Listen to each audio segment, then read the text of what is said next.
on se retrouve pour la deuxième partie de l'exploitation. Je vais réintroduire le sujet, hein. Pour ceux qui n'ont pas vu la première vidéo, le son était buggé, je m'en excuse, hein. Vous n'êtes pas obligé de voir la première partie, on va faire une petite synthèse. Donc là, on parle de la CVE 2021-4034, qui est familièrement surnommée PwnKit.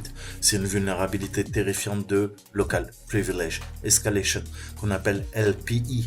Hein, donc LPE en bon français, situé dans le paquet PwnKit qui est installé par défaut sur presque toutes les distributions majeures du système d'exploitation Linux, ainsi que sur de nombreux autres systèmes d'exploitation qui terminent en X. Hein, on pense à Unix.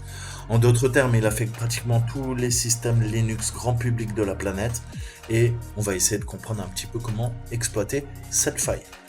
Donc je vous disais, PwnKit, hein, ça a été découvert par les chercheurs de Qualys, annoncé en janvier 2022. L'avis de sécurité technique relatif à cette vulnérabilité, je vous en ai un petit peu parlé dans la vidéo précédente. La vulnérabilité existe dans toutes les versions de package PolicyKit, donc PolKit en abréviation, depuis sa première publication en 2009, et permet à tout attaquant non privilégié d'obtenir facilement un accès administratif complet sur n'importe quelle machine Linux sur laquelle le package PolKit est installé. Donc à partir de maintenant, vous allez apprendre cette technique, et dès que vous vous retrouverez sur une machine Linux, ok, testez, ok, c'est un nouveau vecteur d'escalade, de privilèges. Donc vous cherchez le root, ok, vous avez un compte utilisateur simple, regardez si PolKit est installé et essayez d'exploiter cette faille. Ok, je pense que dans les mois à venir, dans de nombreux CTF, on va venir utiliser cette faille. Ok, le but c'est de vous entraîner, que vous soyez à l'aise.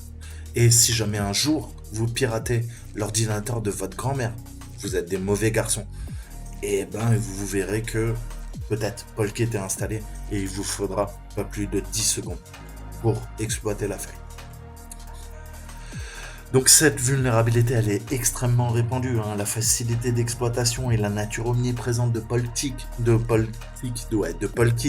vais y arriver, en font une vulnérabilité absolument dévastatrice, comme je vous l'ai dit. Cependant, heureusement, elle n'est pas exploitable à distance, ce qui fait de PwnKit une vulnérabilité d'escalade de privilège local.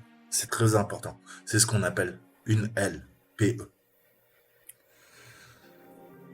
Donc, on va essayer de développer. Là, vous avez la capture d'écran. Hein. PolKit fait partie du système d'autorisation Linux. En effet, si vous essayez d'effectuer une action qui nécessite un haut niveau de privilège, PolKit va être utilisé pour déterminer si vous disposez tout simplement des autorisations requises. Il fait son travail, c'est normal. C'est ce qu'on lui a demandé. Il est intégré à systemd. Systemd, vous savez que c'est une composante critique au niveau de Linux, et il est beaucoup plus configurable que le système sudo traditionnel, qui manque parfois de paramètres. Donc c'est pour ça que je vous expliquais en préambule dans la première vidéo que c'est le problème de Linux, c'est que parfois pour faire une chose, on a 7, 8, 10, 15 outils. C'est pour ça qu'il faut les connaître, et c'est pour ça que Linux est beaucoup plus compliqué que Windows. Windows, vous aurez que très rarement 2-3 outils pour faire la même chose. Généralement, c'est bien compartimenté. Linux, c'est plus anarchique. Vous savez que, moi j'aime bien l'anarchisme. Après, c'est plus compliqué. C'est pour ça que c'est beaucoup plus difficile d'être à l'aise avec Linux, mais ne lâchez rien. S'il vous a fallu, pour moi, quasiment 10 ans pour maîtriser Linux, il vous faudra peut-être 15 ans, 20 ans pour maîtriser Linux. Tout dépend, encore une fois, du temps que vous passez dessus. J'élargis, je vous fais tout le temps peur en vous disant que le hacking, c'est le travail d'une vie. Peut-être vous serez capable en 3 ans d'acquérir toutes les compétences. Je ne suis pas dans votre tête, je ne vous connais pas, vous ne me connaissez pas. En retour, on est quitte. D'accord? Donc je préfère vous dire, tu vas te casser les dents pendant 10 ans, si tu arrives à le faire en 6 mois, mais tant mieux, garçon. Ça veut dire que tu es extrêmement intelligent. Moi, je ne le suis pas. Par contre, j'ai quelques connaissances que je vous partage. Donc on va interagir avec PolKit, on va utiliser, vous l'avez compris si vous avez vu un peu la première vidéo, on utilise un utilitaire qui s'appelle pkexec. C'est un programme qui contient la vulnérabilité PwnKit. Pas de chance. Donc, on va tenter par exemple de faire quoi? Un user add. Vous savez que c'est une commande sous Linux qui permet, comme son nom l'indique, d'ajouter un utilisateur.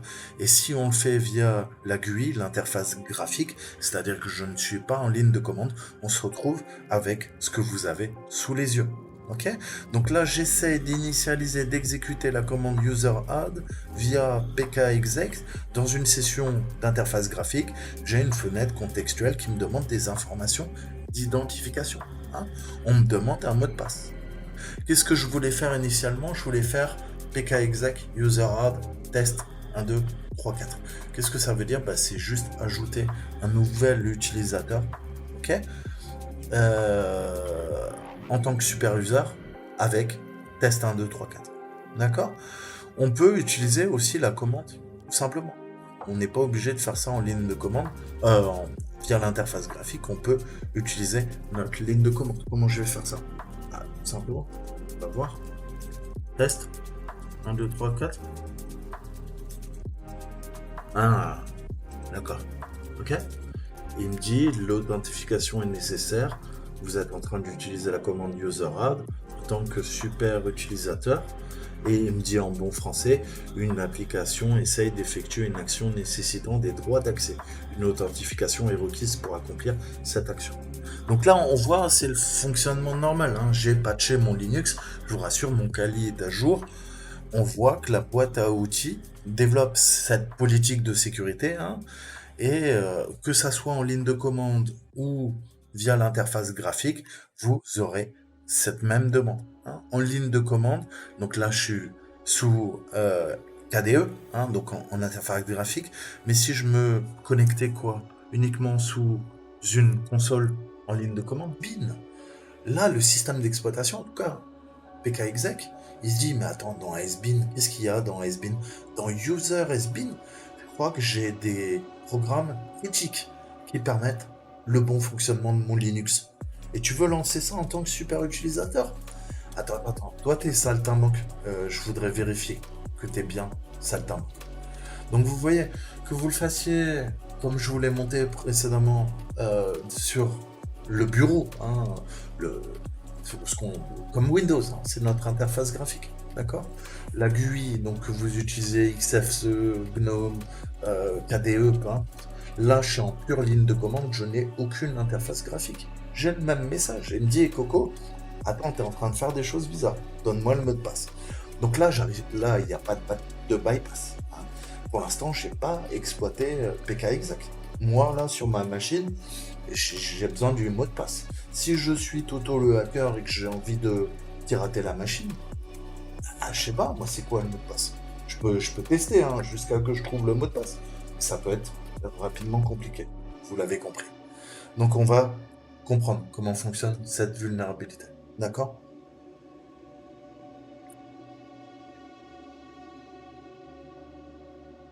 Je retourne sur mon interface graphique. Donc la vulnérabilité PwnKit, elle existe dans pkexec. Hein, vous voyez que je l'ai appelé là, il est présent. Hein. Grosso modo, c'est le front-end. Hein, c'est vraiment le système frontal du système PwnKit. Ok? On n'entre pas trop dans les détails. Je veux essayer d'être le plus vulgarisé au maximum. Je vous ai dit, je vous ai mis beaucoup de ressources. Allez les lire. Traduisez ça en français si vous avez la technique et les capacités de comprendre le C. Hein, parce que c'est là que on va rentrer en profondeur et comprendre. Je vous ai parlé, hein, on a de la mémoire contiguë, on abuse de la librairie glib et on arrive à faire un heap buffer overflow. Hein, donc ça, c'est toute la technique hein, complète au niveau de la vulnérabilité.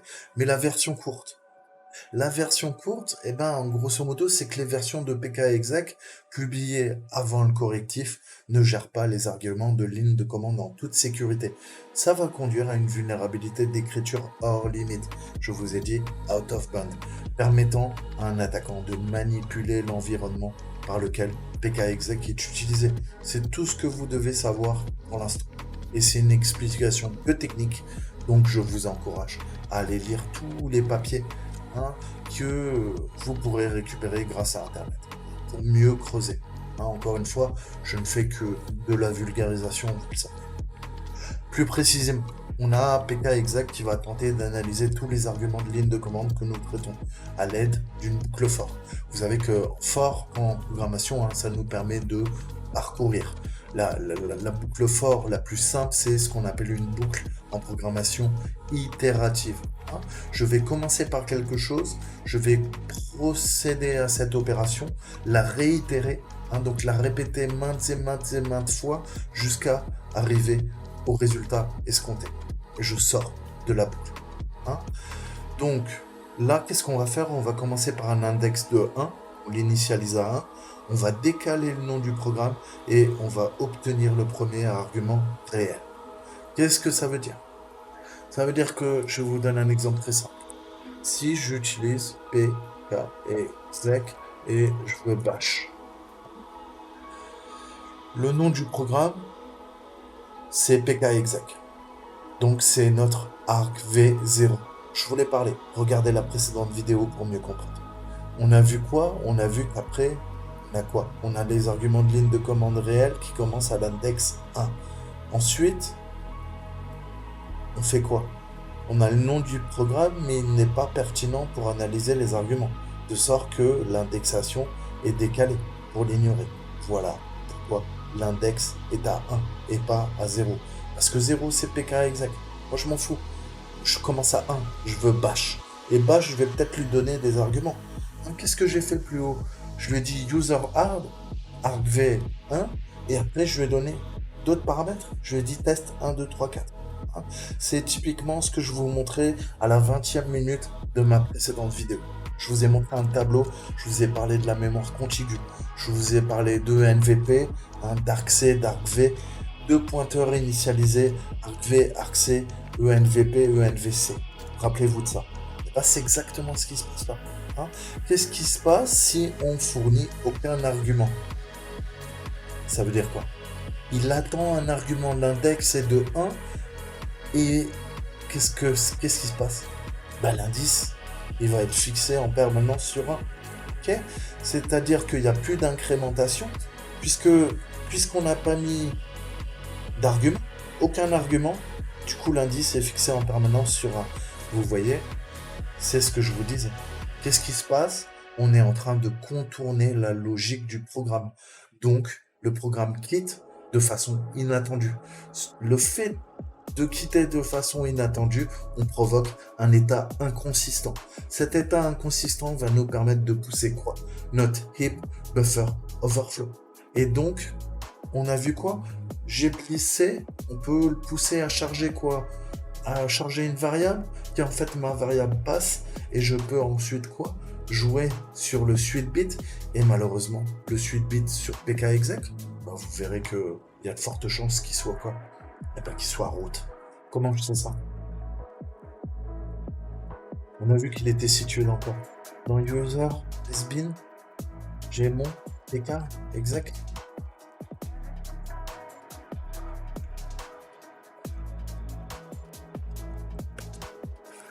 Il est où mon PKExec? Ah, il y a déjà des lolbin. Dans bin, il est dans bin. Ok.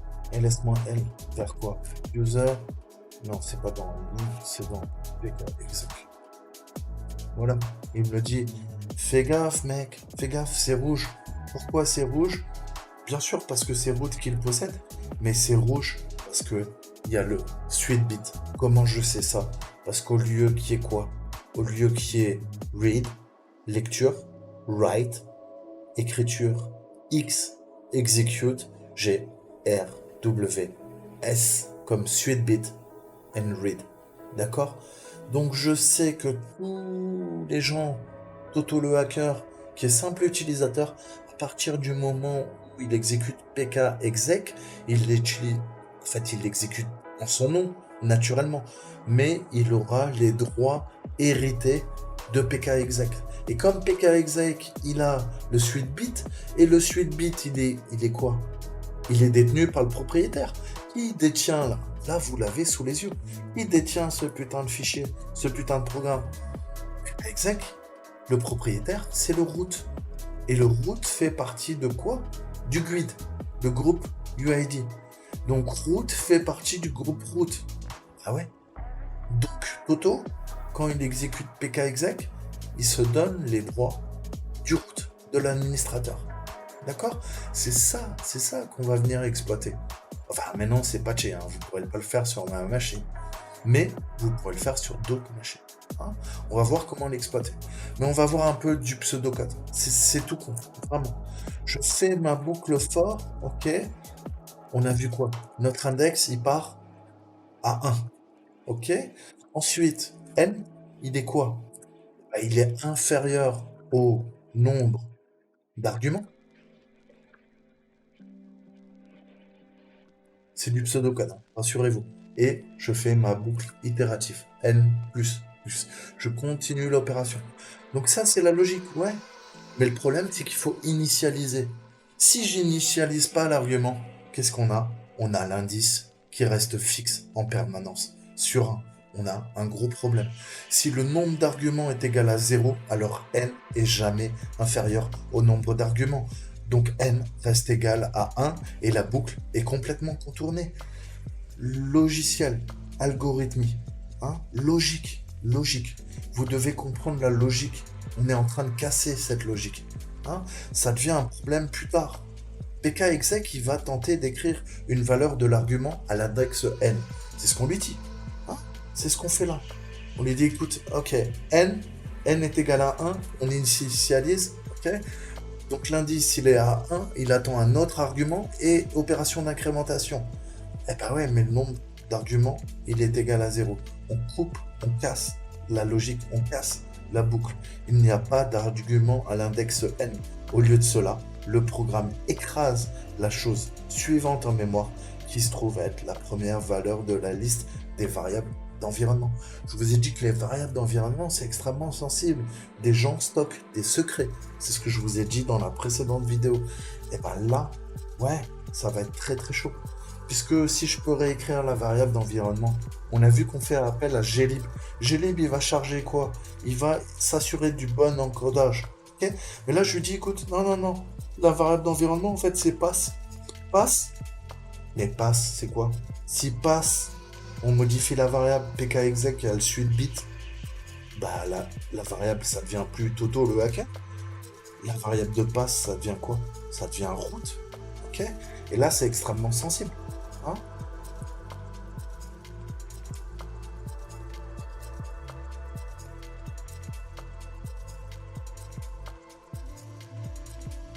Ok?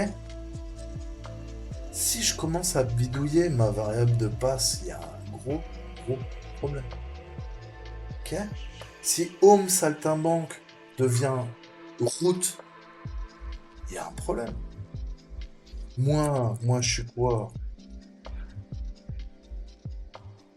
Moi, je suis dans mon home. Ok? Dans mon home, il y a quoi? À la racine, il y a un home. Ok? Il y a un saltimbanque. Mais je suis saltimbanque, je suis pas root. Si je vais dans root, qu'est-ce qu'il me dit? Il me dit, mais hey Coco, reste calme, tu m'enflammes. T'as trop bu. T'es saltimbanque. Tu n'es pas root. Permission non accordée. Mais là, rappelez-vous de ce que je viens de vous dire. Si on fait cette manipulation, qu'on commence à bidouiller le pass, vous avez bien compris qu'on va devenir root. Je vais rester saltimbanque, mais ma variable d'environnement dit que je suis root. Donc, je suis root. Ok? Donc là, on se retrouve dans un cas de figure qui a tout simplement pas été prévu. Hein? Donc pour contextualiser, certaines variables d'environnement sont extrêmement dangereuses. Si elles sont supprimées par le système d'exploitation, alors que vous tentez d'exécuter un problème qui a le suite bit qui est défini, et c'est le cas pour pkexec, eh ben, il va s'agir d'empêcher en fait les attaquants de pouvoir détourner le programme lorsqu'ils exécutent avec des autorisations administratives. En utilisant l'écriture hors limite, on est en mesure de réintroduire notre choix dans ces variables d'environnement dangereuses. On va inciter pkexec à l'ajouter pour nous. Vous voyez, le programme, on le trompe, on le manipule, on le berne, on le feinte. Hein, on lui dit, écoute, ah ouais, t'as le suite bit, attends, tiens, t'attends ça, ah bah tiens, je te donne ça. C'est exactement comme vos hommes politiques. Et ils vous promettent des choses, vous allez bientôt voter pour eux, et vous verrez que quelques mois après la prochaine élection, tout ce qu'ils vous ont promis, c'est du flanc, c'est du vent. Hein? Vous allez vous prendre encore une nouvelle gifle dans la gueule. Ok? Réfléchissez, c'est une belle métaphore. C'est exactement ça. On est en train de manipuler le programme. Hein? Moi, je manipule pas les gens, j'aime pas ça. Je manipule les programmes, je manipule les ordinateurs. Sinon, j'aurais fait un bon politicien, je suis sûr. Plus sérieusement, on, on provoque des conséquences. Hein? C'est exactement ça. On va pousser à la faute. Il existe une variété de façons différentes d'en abuser, qui vont toutes conduire à l'exécution du code en tant qu'utilisateur root. On en arrive à notre LPE, Local Privilege Escalation. D'accord? Donc ça, faut que ça soit bien clair sur les mécanismes. Donc rappelez-vous, malheureusement, non. PwnKit n'est pas exploitable à distance. Et quel est l'utilitaire PwnKit qui réside au niveau de la vulnérabilité PwnKit? C'est pkexec. D'accord? Donc ça, faut que ça soit bien clair. Maintenant, on va passer à l'exploitation. Et vous verrez que c'est lamentablement trop facilement incroyable. Facile. C'est trop facile. Il existe de nombreux exploits disponibles en ligne. Vous pouvez même développer votre propre version. Vous allez voir qu'on va, dans une troisième vidéo, je vous montrerai comment on va coder notre propre exploit. Aujourd'hui, on va utiliser Artepsi. C'est un repo GitHub, un développeur qui a publié il y a quelques jours l'exploit. Il a lu ce que je vous ai lu tout à l'heure au niveau de l'article de Quad 6 et il a créé un référentiel GitHub. Je vous mettrai tout en description. Donc c'est une variation de l'exploit que j'utilise. Je vous ai dit quoi? On travaille sur gconvpass. Cette fameuse variable. Je vous ai dit que cette variable, on va lui dire quoi? On va lui dire gconvpass est égal à pass est égal à point. Ça veut dire gconvpass est égal à la variable d'environnement est égal à point. Le répertoire courant. On va inclure le fichier d'objets partagés malveillants, le fameux fichier SO, vous vous rappelez, dans la précédente vidéo, et on va appeler binsh. Et si on fait ça, on aura les autorisations root. Donc je vais me connecter à la machine et je vais vous montrer comment on exploite cette faille. Première étape, on va compiler. On va compiler l'exploit avec GCC. GCC, vous savez que c'est un compilateur que j'utilise souvent. On a notre preuve de concept, c'est un fichier source en C. On va compiler un fichier en sortie. Notre fichier en sortie, c'est quoi? C'est un binaire statique. Ok? Ensuite, on va l'exécuter. Et on va devenir root instantanément sur la cible. C'est parti.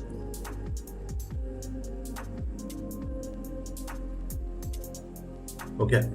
Donc on a notre exploit. Vous avez vu quoi? Je vous ai dit, on va utiliser GCC. GCC, je prends quoi? Je prends mon fichier en C. Mon fichier C, je lui demande un output et je lui demande exploit. Il me l'a compilé. Exploit, c'est quoi? C'est un fichier ELF 64 bits LSB, Least Significant Bit. C'est l'équivalent de l'exé sous Windows. C'est un binaire statique que je vais pouvoir exécuter. Bon, comment je sais ça? Il me le dit. Écoute, exploit, c'est un ELF 64 bits. Okay, c'est un exécutable. Donc, je vais lui donner les droits. Est-ce que je peux tenter read, write, execute? Mais il me faut un plus pour lui donner tous les droits. Ça passe. On vérifie nos droits. Ok, read, write, execute. Ok. Donc là, on voit qu'on a... On a un truc un petit peu bizarre.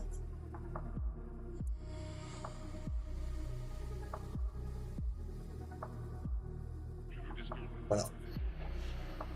RWXR. Ok. Donc voilà. C'est exploité. Route. À la racine. On a Python, on va le stabiliser. Qu'est-ce que je fais? Vous connaissez maintenant? Pensez. Quoi? Import. Petit y. Petit y. Point. Spawn. Appel au bash. Il est quoi? Il est dans bin. Bash. Je stabilise. Mon shell. Je referme. Ah, il n'y a pas Python. Pas de chance. Pas de chance. Il y a Python 3. Ah, il y a Python 3. Fonction exit. Hein? Fonction exit. Au revoir. Python 3, du coup. C. Exécute tout de suite. Import. De quoi? D'un pseudo-terminal. Ok. Pseudo-terminal qui va utiliser la fonction spawn. Tu vas spawner quoi? Bin. Bash. Ok. Je ferme. Route. Shell. Stabilisé. Je suis bien route. Je suis bien route. Ok. On a pris près la machine. Donc, à la racine, maintenant que mon shell est stabilisé, je peux aller dans route et j'ai mon plug. D'accord? Voilà, PwnKit. Vous voyez la puissance du truc? J'espère que vous avez kiffé. On est bientôt 400. Je tenais tous à vous remercier. Ça me fait chaud au cœur. Vous êtes trop fous de passer du temps sur ma chaîne. Je vous en remercie en tout cas. Et je vous souhaite un excellent week-end. À très bientôt.